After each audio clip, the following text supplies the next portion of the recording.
உங்கள் எல்லோருக்கும் வணக்கம். எப்படி இருக்கீங்க? நல்லா இருக்கீங்களா? மீண்டும் ஒரு சுவையான அரசியல் தகவலோடு உங்களை சந்தித்து பேசுவதில் மிக்க மகிழ்ச்சி. உங்கள் நேரத்துக்கு நன்றி. தமிழக அரசியல், தேசிய அரசியல், 2024 பாராளுமன்ற மற்றும் வரவிருக்கும் மற்ற நிகழ்வுகளை பற்றி தெரிந்து கொள்ள நம்ம சேனலுக்கு சப்ஸ்கிரைப் பண்ணுங்கள். உங்கள் நேரம் வீண் போகாமல் பார்த்து கொள்ளுகிறேன். காங்கிரஸ் கட்சி தெற்கே நோக்கி நகர்கிறதா? தெற்கிலே மட்டும் காங்கிரஸ் கட்சி ஃபோக்கஸ் பண்ணாக்க அவர்கள் நரேந்திர மோடியுடைய தலைமையிலான பாஜக அரசை தடுத்து நிறுத்த முடியும் என்று நினைக்கிறார்களா? இந்த திசையில் தான் விஷயங்கள் நடந்து கொண்டிருக்கின்றன. இதை பற்றி ஒரு சிறிய பதிவு. ஜனவரி 22 அன்று அயோத்தியிலே ராமர் ஆலயம் கும்பாபிஷேகம் நடந்த பிறகு இந்த நாட்டிலே அரசியல் களத்திலே ஒரு பெரிய மாற்றம் ஏற்பட்டிருக்கிறது என்பதை யாருமே மறுப்பதற்கு இயலாது. குறிப்பாக பாஜக தலைமையான தேசிய ஜனநாயக கூட்டணி அவர்கள் சார்ந்த கட்சிகள் அனைவருமே ஒரு புறம் ராம ஜென்மபூமி ராமக்ஷேத்திரத்திலே அந்த கும்பாபிஷேகம் நடந்ததை பெரிதும் வரவேற்று அதில் பங்கேற்க, மற்றொரு புறம் குறிப்பாக காங்கிரஸ் கட்சி மற்றும் காங்கிரசுடனான கம்யூனிஸ்ட் கட்சி மற்றும் இடதுசாரி கட்சிகள், அதே போல மாநில கட்சிகளான திராவிட முன்னேற்ற கழகம், மற்ற பிற கட்சிகள் இவையெல்லாம் ராமராலய கும்பாபிஷேகம் ஒரு அரசியல் நிகழ்வு, அதனால் அதில் நாங்கள் பங்கு கொள்ள மாட்டோம் என்று தெள்ள தெளிவாக குறிப்பிட்டார்கள். மிக மிக முக்கியமாக காங்கிரஸ் வட மாநிலங்களில் கிட்டத்தட்ட 200-225 தொகுதிகளை பாஜகவில் நேரடி போட்டி செய்தாக வேண்டும் என்ற சூழ்நிலையிலே சோனியா காந்தி மற்றும் ராகுல் காந்தி அவர்களுக்கு இந்த ராம ஜென்மபூமி விழா குழுவினர் சார்பாக அழைப்பு விடுக்கப்பட்டிருந்தும் கூட அவர்கள் இந்த விழாவிலே பங்கேற்க மாட்டோம் என்று சொன்னார்கள். அவர்கள் அரசியல் கணக்குகளாக சொல்லியிருந்த கணக்குகளுக்கு வேண்டி இதை சொல்லியிருந்தாலும் கூட வட மாநிலங்களிலே குறிப்பாக அந்த ராமர் ஆலயம் இருக்கும் உத்தரப்பிரதேசம், அதை சேர்ந்த அண்டை மாநிலங்களான பீகார், அந்த ஹிந்தி பெல்ட், கவ் பெல்ட்னு சொல்லுவாங்க, அந்த ஒரு 6-7 மாநிலங்களிலே காங்கிரஸுக்கு ஒரு பெரிய தர்ம சங்கடத்தை இந்த அவர்களுடைய முடிவு ஏற்படுத்தி இருக்கிறது என்பதில் எந்த விதமான ஐயப்பாடும் கிடையாது. எந்த அளவுக்கு இது அவர்களுக்கு பிரச்சனையை ஏற்படுத்தி இருக்கிறது என்று சொன்னால், இந்த பாரத் ஏக்தா யாத்திரை, பாரத் ஜோடோ ஏக்தா யாத்திரை என்ற ஒரு பயணத்தை ராகுல் காந்தி வடகிழக்கு மாநிலமான மேகாலயா மாநிலத்திலிருந்து மும்பை வரைக்கும் புறப்பட்டு சென்றார். அந்த யாத்திரை எங்கெல்லாம் பாஜக ஆளும் மாநிலங்கள் இருக்கிறதோ அல்லது எதிர்க்கட்சிகள் ஆளும் மாநிலம் இருக்கிறதோ அங்கெல்லாம் பெயருக்கு வெறும் ஒரு நாள் மட்டும் போகும் அளவிற்கு அவருடைய செல்வாக்கு சரிந்திருப்பதாக பலரும் சொல்லுகிறார்கள். குறிப்பாக மேற்கு வங்காளத்திலே ஒரு நாள் மட்டும் சென்றார்கள், பீகாரிலே ஒரு நாள் மட்டும் சென்றார்கள். இப்படி எங்கெல்லாம் காங்கிரஸ் கட்சிக்கு ஆதரவு இல்லாமல் இருக்கிறதோ அங்கெல்லாம் வெறும் பெயரளவிற்கு ஒரு நாள் மட்டும் இந்த யாத்திரை போயிருக்கிறது என்று பலரும் சொல்லுகிறார்கள். பாஜகவை பொறுத்தவரை இதை காங்கிரஸ் கட்சிக்கு எதிராக ஒரு பெரிய அரசியல் ஆயுதமாக ஆக்குவார்கள் என்பது நன்கு அறிந்திருந்தும் கூட பாஜகவுடைய எதிர்ப்பு நிலையில் இருக்கும் காங்கிரஸ் கட்சி இந்த ராம ஜென்மபூமி விஷயத்தில் இப்படி ஒரு முடிவை ஏன் எடுத்தது என்று பல எதிர்க்கட்சிகளை கூட வியந்து போகிறார்கள் என்று பலரும் சொல்கிறார்கள். குறிப்பாக வட இந்திய மக்களுடைய மனோநிலைக்கு, மன ஓட்டத்திற்கு எதிராக காங்கிரஸ் கட்சி சென்று விட்டதாகவும், அதனால் காங்கிரஸ் கட்சியினுடைய செல்வாக்கு மேலும் பெரிய அளவிலே சரிவு ஏற்பட்டிருப்பதாகவும் பல தகவல்கள் சொல்கின்றன. இதிலே கடந்த 2-3 நாட்களிலே இன்னும் ஒரு சில அரசியல் நிகழ்வுகள் அல்லது அரசியல் செய்திகள் வந்த வண்ணம் இருக்கின்றன. ஒன்று வயநாட்டில் ராகுல் காந்தி போட்டியிடுவார் என்பது. அவர் 2019 ஸ்மிருதி இரானியிடம் மன்னிக்கும் 2014 ஸ்மிருதி இரானியிடம் அமேதி தொகுதியில் தோற்ற பிறகு வயநாட்டில் 2019 வெற்றி பெற்றிருந்தார் என்பது நம்ம அறிந்த தகவல். அமேதி என்பது காலகாலமாக கிட்டத்தட்ட 2-3 பத்தாண்டுகளாக காங்கிரஸ் கட்சியினுடைய கோட்டையாக இருந்த இடம். அங்கேயே கூட காங்கிரஸ் கட்சி தோல்வியை தழுவும் நிலை ஏற்பட்டு விட்டது என்று சொன்னால், இப்பொழுது ராமர் ஆலயம் வந்த பிறகு உத்தரப்பிரதேசத்தில் உள்ள 80 தொகுதிகளிலே காங்கிரஸ் கட்சியினுடைய நிலை என்னவாக இருக்கும் என்பது எல்லோரும் யோசித்துக் கொண்டிருக்கிறார்கள். இந்த சூழ்நிலையிலே நேற்று அல்லது முன்தினம் வந்த செய்திகளின்படி சோனியா காந்தி மற்றும் பிரியங்கா காந்தி அவர்கள் இருவருமே கூட பாராளுமன்ற தேர்தலில் போட்டியிடுவதாக இருந்தால் அவர்கள் உத்தரப்பிரதேசத்தில் போட்டியிட மாட்டார்கள் என்ற செய்திகள் வந்தவண்ணம் இருக்கின்றன. அநேகமாக பிரியங்கா காந்தி கர்நாடகத்திலிருந்து ஒரு தொகுதியிலும், ஒருவேளை சோனியா காந்தி போட்டியிட்டால் அவர் தெலுங்கானா மாநிலத்தில் ஏதோ ஒரு சேஃப் சீட் என்று சொல்வார்கள், ஒரு பாதுகாப்பான தொகுதி, வெற்றி உறுதியாகும் தொகுதி, அந்த 2 தொகுதிகளில் ஒன்றிலே போட்டியிடுவார் என்று சொல்லுகிறார்கள். இது காங்கிரஸ் கட்சிக்கு அந்த ஹிந்தி பெல்ட் அல்லது கவ் பெல்ட்டிலே எந்த அளவுக்கு செல்வாக்கு சரிந்திருக்கிறது என்பதற்கான எடுத்துக்காட்டு என்று பல அரசியல் ஆர்வலர்களும் சொல்லுகிறார்கள். தேர்தல் ஆலோசகரான பிரசாந்த் கிஷோர் வந்து ஏற்கனவே சமீபத்தில் சொல்லியிருக்கிறார், இந்த இந்தியா கூட்டணி என்பது ஒரு பேரளவுக்கான கூட்டணி தான். வட மாநிலங்களை பொறுத்தவரை கிட்டத்தட்ட 200 தொகுதிகளில் வந்து காங்கிரஸுக்கும் பிஜேபிக்கு தான் நேரடி போட்டி. அங்கே வந்து இந்த கூட்டணிக்கெல்லாம் வேலையே கிடையாது. கிட்டத்தட்ட 200 தொகுதிகள் ஹிந்தி பேசும் மாநிலங்களில் உள்ள தொகுதிகளில் வந்து பாஜகவை நேரடியாக காங்கிரஸ் எதிர்த்து போட்டியிட வேண்டும். அந்த 200 தொகுதிகளுமே 2019 வந்து அவருடைய ஸ்ட்ரைக் ரேட், அதாவது அவருடைய வெற்றி விகிதம் வந்து கிட்டத்தட்ட 10% கீழே இருந்தது. உதாரணத்துக்கு 200 தொகுதிகள் அவங்க போட்டி போட்டாங்கன்னாக்க 20 தொகுதிகள் மட்டுமே வெற்றி பெற்றிருக்க முடிஞ்சிருக்கு. அதாவது 10% ஸ்ட்ரைக் ரேட். பிரசாந்த் கிஷோர் என்ன சொல்லியிருக்கிறாருன்னா, 2024 வந்து காங்கிரஸுடைய நிலைமை அதைவிட இன்னும் மோசமாக இருக்கக்கூடும். அதாவது அந்த 10% ஸ்ட்ரைக் ரேட் வர்றது கூட கஷ்டம். அந்த 200-250 தொகுதிகளிலே வடமாநில தொகுதிகளில் வந்து காங்கிரஸ் வந்து 10% தொகுதிகளில் வெற்றி பெறுவதே கடினமாக இருக்கும். இது வந்து இந்தியா கூட்டணி இருந்தாலும் சரி இல்லைனாலும் சரி அப்படிங்கிற நிலைமையில் வந்து காங்கிரஸ் கிட்டத்தட்ட ஹிந்தி பேசும் மாநிலங்களிலிருந்து முற்றிலுமே துடைத்தெறியப்பட்டு விட்டதோ என்ற அளவுக்கு நிலைமை மாறி இருக்கிறது. உதாரணத்துக்கு 2019 தேர்தலிலே பார்த்தோம்னா குஜராத்தில் உள்ள அனைத்து பாராளுமன்ற தொகுதியிலுமே பிஜேபி பெருவெற்றி பெற்றிருந்து மத்திய பிரதேசத்திலிருந்து 37-38 தொகுதியிலிருந்து ஒரே ஒரு தொகுதியில் காங்கிரஸ் கட்சி வென்றது. பாக்கி உள்ள அனைத்து தொகுதிகளுமே வந்து பிஜேபி வென்றது. இதிலும் குறிப்பாக வந்து உத்தரப்பிரதேசத்தில் வந்து 80 தொகுதிகள் இருக்கின்றன. அந்த 80 தொகுதிகளில் வந்து இந்த முறை பாஜக கிட்டத்தட்ட 70க்கும் மேல் சுலபமாக வெல்லும் என்று சொல்பவர்கள் இருக்கிறார்கள். ஆக இந்த கணக்குகளை வைத்தாலே வந்து பாஜகவுடைய அந்த இலக்கு 200 தொகுதிகள் வந்து மிக மிக எளிதாக அவங்களுக்கு வந்துவிடும் அப்படிங்கிற ஒரு சூழல் இருக்கிறது. இன்னொரு புறம் பாஜக வந்து தெற்கிலே கூட புதிய இடங்களில் வெற்றி பெறுவதற்கு வாய்ப்பு உண்டு. அதேபோல் வடகிழக்கு மாநிலங்களிலுமே வந்து அவர்களுக்கு நல்ல செல்வாக்கு இருக்கிறது. அதனால் வந்து 272 என்ற அந்த மேஜிக் ஃபிகர், அதாவது 50% பாராளுமன்ற தொகுதிகளை அவர்கள் எளிதில் அடைவார்கள் என்ற ஒரு நிலை இருக்கும் பொழுது காங்கிரசுடைய அந்த லுக் சவுத் ஸ்ட்ராட்டஜி, அதாவது தெற்கு நோக்கி நகர்ந்து தெற்கிலே உள்ள அதிக தொகுதிகளை வென்று தேசிய அளவில் ஆட்சிக்கு வருவதை, பாஜக ஆட்சிக்கு வருவதை தடுத்து நிறுத்த முடியும் அப்படிங்கிற ஒரு சிந்தனை எந்த அளவுக்கு அவர்களுக்கு அது ஒரு சரியான சிந்தனை அல்லது நடைமுறைப்படுத்தக்கூடிய சிந்தனைங்கிறது தெரியவில்லைங்கிறது மிக முக்கியமான விஷயம். இதில் நான் பார்க்க வேண்டியது, தமிழகத்தை பொறுத்தவரை திமுக கூட்டணியில் இருக்கிறார்கள். 40 தொகுதிகளிலே 39 தொகுதிகளில் வந்து காங்கிரஸுக்கு வந்து 8 அல்லது 7 தொகுதிகளை திமுக கொடுப்பதாக இருக்கிறது. மீதமுள்ள 32 தொகுதிகளில் வந்து இங்கே தமிழகத்தில் வந்து திமுக போட்டியிடும்.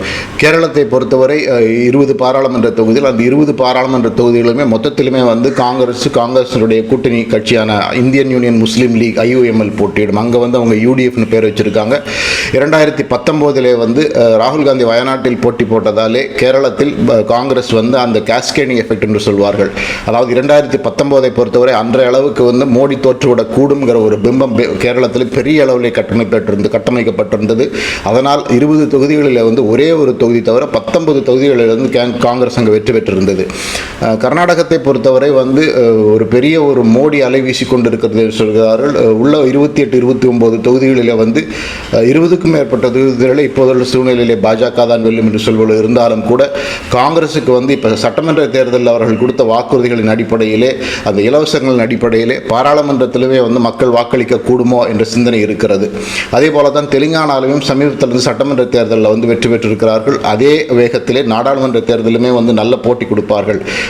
குறிப்பாக அங்கே இதுவரை ஆளுங்கட்சியாக இருந்த அந்த தெலுங்கானா ராஷ்டிர சமிதி, இப்போது அந்த கட்சியுடைய பேர் பாரதிய ராஷ்டிர சமிதி, சந்திரசேகர ராவுடைய கட்சி, அந்த கட்சி வலுவிழந்துள்ள நிலையிலே வந்து தெலுங்கானாவிலும் அதிக தொகுதிகளை காங்கிரஸ் பெறக்கூடும்ங்கிறது பலரும் சொல்லுகிறார்கள். அதே போல் ஆந்திர பிரதேசத்திலுமே வந்து அந்த YS ராஜசேகர் ரெட்டியுடைய மகன் வந்து முதல்வராக இருக்கிறார். அவருக்கு களத்தில் அவரை எதிர்க்க அவருடைய மகளையே, அதாவது ராஜசேகர் ரெட்டியுடைய மகள், அதாவது இப்போதைய முதல்வருடைய தங்கை YSR ஷர்மிளாவே வந்து மாநில தலைவராக்கி காங்கிரஸ் வந்து அங்கே போட்டி கொண்டு வர இருக்கிறது. அங்கே பொறுத்தவரை மும்முனை போட்டி இருக்கும். ஒரு புறம் சந்திரபாபு நாயுடைய தெலுங்கு தேசம் கட்சி, இன்னொரு புறம் ஆளும் கட்சியான YSR காங்கிரஸ், மூன்றாவது பக்கத்திலே காங்கிரஸ். இந்த மும்முனை போட்டியிலே காங்கிரஸ் வந்து எந்த அளவுக்கு அங்கு வெற்றி வாய்ப்பு இருக்கக்கூடும் என்பது பலரும் ஒரு சரியாக தெரியவில்லை அப்படின்னு சொல்கிறார்கள். மராட்டியத்திலே இப்போதுள்ள அரசியல் குழப்பத்தில் வந்து காங்கிரஸ் அங்கே மீண்டும் தலை தூக்குகிறது என்று சொல்கிறார்கள். இந்த அனைத்து, அதாவது இந்த மாநிலங்களெல்லாம் ஒன்று சேர்த்தா தமிழகம், கேரளம், கர்நாடகம், தெலுங்கானா, ஆந்திர பிரதேசம், மகாராஷ்டிரா, இந்த மாநிலங்களில் வந்து கிட்டத்தட்ட ஒரு 60-70% தொகுதிகளை வந்து காங்கிரஸ் வெல்லுகிறது என்ற என்று கணக்கில் எடுத்துக்கொண்டாலும் கூட அது வந்து ஒரு 120 அப்படிங்கிற அளவில் வரும். ஆனால் அந்த 120ங்கிறது ஒரு மிக மிக உயரிய ஸ்ட்ரைக் ரேட். அதாவது காங்கிரசின் பக்கம் வந்து தெற்கிலே ஒரு பெரிய அலை அடித்தால் ஒழிய அந்த வருவதற்கு வாய்ப்பு இல்லை. ஆனால் உறுதியாக வந்து இந்த 60-70 தொகுதிகளை வந்து இந்த தெற்கிலே வெல்லுவார்கள் அப்படிங்கிறது பலரும் சொல்கிறார்கள். இந்த 60-70 தொகுதிகள் வந்து திமுகவே 30 தொகுதி இருக்குங்கிறத முக்கியமாக பார்க்க வேண்டும். இதில் தான் குறிப்பாக வந்து எதற்காக வந்து வடநாட்டிலிருந்து சோனியா காந்தியும் பிரியங்கா காந்தியும் இங்கே வந்து போட்டியிடுவார்கள் என்று பார்த்தால் அந்த கேல்வனைசிங் எஃபெக்ட், அதாவது தொண்டர்களை உற்சாகப்படுத்தி தொண்டர்களை கடினமாக உழைக்க செய்து பாஜகவுக்கு எதிராக ஒரு அலையை ஏற்படுத்துவதன் முயற்சியாகத்தான் சோனியா காந்தி தெலுங்கானாவிலும் பிரியங்கா காந்தி கர்நாடகத்திலும் போட்டி போட தீர்மானிப்பதாக தெரிகிறது. ஆக கேரளத்தில் ராகுல், கர்நாடகத்தில் பிரியங்கா காந்தி, தெலுங்கானாவில் சோனியா காந்தி, இப்படி ஒவ்வொரு மாநிலத்திலும் ஒரு பெரிய தலைவரை களத்தில் இறக்கி அதன் மூலமாக எப்படி கேரளத்தில் 2019 ஒரு பெரிய காங்கிரஸ் அலை ஏற்பட்டதோ அதே போல இந்த தெலுங்கானாவிலும் கர்நாடகத்திலும் கூட ஒரு காங்கிரஸ் அலையை ஏற்படுத்துவதன் மூலமாக காங்கிரசும் அதனுடைய கூட்டணி கட்சிகளும் சேர்ந்து தேசிய அளவிலே 150-160 தொகுதிகளை வெல்ல முடியும் என்ற நிலைமை இருக்கிறது அப்படிங்கிறது. அதாவது இந்த மேனேஜ்மெண்ட்டில் வந்து ஆப்டிமிஸ்டிக் அண்ட் பெசிமிஸ்டிக் சொல்லுவாங்க. மிகவும் சாதகமான சூழ்நிலையில் என்ன நடக்கும், மிக மிக பாதகமான சூழ்நிலையில் என்ன நடக்கும். இதில் வந்து ஆப்டிமிஸ்டிக், மிக சாதகமான சூழ்நிலையிலே காங்கிரஸ் வந்து இந்த 150 அப்படி கூட்டணி கட்சிகளோடு சேர்ந்து ஒரு 150-160ங்கிற ஒரு எண்ணிக்கை அடைய முடியும். பெசிமிஸ்டிக் அப்படின்னு பார்த்தோம்னாக்கா ஒருவேளை கேரளத்திலே வந்து பாதி தொகுதிகளில் காங்கிரஸ் வெற்றி பெற முடியவில்லை, அங்கே வந்து இடது முன்னணி வெற்றி பெறும் அப்படின்னு சொன்னாலும், அதே போல் தமிழகத்திலே வந்து அண்ணா திராவிட முன்னேற்ற கழகம் ஒரு 15 தொகுதிகளை வெற்றி பெறும் அப்படிங்கிற ஒரு நிலைமையெல்லாம் வந்து விட்டால் காங்கிரஸுடைய எண்ணிக்கை மீண்டும் தெற்கிலே எல்லாம் சேர்த்து ஒரு 60-70 தொகுதிகளுக்கு தான் வரும். இதுவுமே வந்து ஒரு ப்ராக்டிக்கலான ஒரு நம்பர் அப்படிங்கிற சூழ்நிலையிலே இப்படி இந்த லுக் சவுத் ஸ்ட்ராட்டஜி உண்மையிலே வந்து காங்கிரஸ் தோல்வியை ஒப்புக்கொண்டு விட்டது அப்படிங்கிற ஒரு சிந்தனைக்கு தான் பலரையும் தோன்றுகின்றது அப்படிங்கிறதான் உண்மை. இனி தேர்தலுக்கு இருக்கக்கூடிய ஒரு 2-3 மாதங்களிலே, அதாவது பிப்ரவரி 18 தேர்தல் அறிவிப்பு வரக்கூடும் என்று தெரிகிறது. ஏப்ரல் 18 மே 18 வரை தேர்தல்கள் நடக்கக்கூடும். அதற்குள்ளாக பிரச்சார யுக்திகளை மாற்றி தேசிய அளவிலே மோடி எதிர்ப்பு அலையை உருவாக்க முயன்றால் ஒழிய காங்கிரஸுக்கு அல்லது காங்கிரஸோட இந்தியா கூட்டணி கட்சிகளுக்கோ எந்த விதமான ஒரு பெரிய நம்பிக்கையான ஒரு வழி இல்லை அப்படிங்கிறது தான் முக்கியமான விஷயம். காங்கிரஸை பொறுத்தவரை வந்து இப்போதுள்ள சூழ்நிலை நீடித்தால் அவர்கள் வந்து 2019 வென்ற தொகுதிகளின் எண்ணிக்கையை கூட அடைய முடியுமா என்று கேட்பவர்கள் பலரும் இருக்கிறார்கள். அதேபோல் இந்தியா கூட்டணி அப்படிங்கிறது இப்போதைக்கு திமுக காங்கிரஸ் கூட்டணியை தவிர மற்ற இடங்களில் எல்லாமே வந்து ஒரு பெயரளவுக்கான கூட்டணிங்கிற மாதிரி ஆயிடுச்சு. பீகாரில் நிதிஷ்குமார் வந்து உடைத்து கொண்டு போய்விட்டார். உத்தரப்பிரதேசத்திலுமே கூட முலாயம் சிங் யாதவுடைய மகன் அகிலேஷ் யாதவ் கொடுத்த 11 தொகுதிகளை வந்து ஏற்றுக்கொள்வதாக இன்னும் காங்கிரஸ் அறிவிக்கவில்லை. மேற்கு வங்காளத்தை பொறுத்த வந்து மம்தா பானர்ஜி வந்து 2 தொகுதி கொடுக்க முடியும் காங்கிரஸுக்கு. அந்த 2 தொகுதிக்கும் அவங்களுக்கு ஒத்து வரலைனாக்கா அவங்க பிரிஞ்சு போகிறது எந்த விதமான குழப்பமும் இல்லை, நான் வந்து இங்கே தனித்து போட்டியிடுவேன் அறிவித்திருக்கிறார். வடகிழக்கு மாநிலங்களை பொறுத்தவரை பாஜக ஓரளவுக்கு செல்வாக்குடனே இப்பொழுது இருக்கிறது. ஆக இந்த சூழ்நிலையிலே இந்த லுக் சவுத் ஸ்ட்ராட்டஜி, அதாவது தெற்கு நோக்கி நகர்ந்தால் நமக்கு வந்து நல்லது நடக்கும் என்று காங்கிரஸ் முடிவு செய்திருக்கும் அந்த ஒரு தேர்தல் தந்திரமானது, தேர்தல் யுக்தியானது உண்மையிலே ஒரு சரியான யுக்தி அல்ல என்று பலரும் சொல்லுகிறார்கள். குறிப்பாக வட மாநிலங்களிலே வந்து போட்டியிலேயே நாங்கள் இல்லை அப்படிங்கிறத காங்கிரஸை சுட்டிக்காட்டு நிலைமைக்கு வந்து விட்டார்களா என்று கேட்பவர்கள் பலரும் இருக்கிறார்கள். குறிப்பாக இந்த தேர்தல் பக்கத்தில் வந்த நேரத்தில் வந்து தேர்தல் பணிகளை கவனிக்காமல் ராகுல் காந்தி இப்படி யாத்திரை போயிருப்பதுமே வந்து காங்கிரஸ் கட்சியிலேயே கூட குழப்பத்தை உண்டு பண்ணியிருக்கிறது. அது மட்டுமல்ல, இந்தியா கூட்டணி எதிர்க்கட்சிகளும் அதை பெரிதும் விமர்சித்திருக்கிறார்கள். பல பணிகள் இருக்கும் பொழுது ஒரு மாற்று திட்டம் என்ன, மோடியை வீழ்த்துவது எப்படி, மோடி எதிர்த்து என்ன பிரசார யுக்தி கொண்டு வர வேண்டும் என்பதையெல்லாம் பார்ப்பதை விட்டுவிட்டு காங்கிரஸ் கட்சி வளர்ப்பதற்கு இதுதான் நேரம் என்று கருதி ராகுல் காந்தி யாத்திரை போயிருப்பது சரியல்ல என்று பலரும் சொல்லுகிறார்கள். இந்த லுக் சவுத் ஸ்ட்ராட்டஜி வந்து காங்கிரஸ் தோல்வியை ஒப்புக்கொண்டு விட்டதா, இல்லை இதன் மூலம் கிடைக்கும் வெற்றிகளின் மூலமாக மோடியை எப்படியாவது நிறுத்த முடியும் என்று நினைக்கிறார்களா அப்படிங்கிறத நம்ம பொறுத்திருந்தான் பார்க்க வேண்டும். இனி ஒரு 100 நாட்கள் 120 நாட்கள் இதற்கான முடிவுகள் கிடைத்துவிடும். தேர்தல் முடிவுகள் வரும்பொழுது காங்கிரஸ் என்ன நிலைமையில் இருக்கிறது ஓரளவுக்கு தெரிய வரும். அப்படிங்கிறதை விட உண்மையிலேயே இந்த தெற்கு நோக்கி நகர்வதாலே காங்கிரஸுக்கு மீண்டும் ஒரு அந்த ரிவைவல், மீண்டும் அந்த கட்சியை மீட்டெடுக்கும் வழி கிடைக்குமா, இல்லை அந்த கட்சி தொடர்ந்து இந்த வீழ்ச்சியை சந்திக்குமாங்கிறத நம்ம பொறுத்திருந்து பார்க்க வேண்டும். உங்கள் நேரத்துக்கு மிக்க நன்றி. மீண்டும் ஒருவரை நான் சந்திக்கிறேன். மிக்க நன்றி.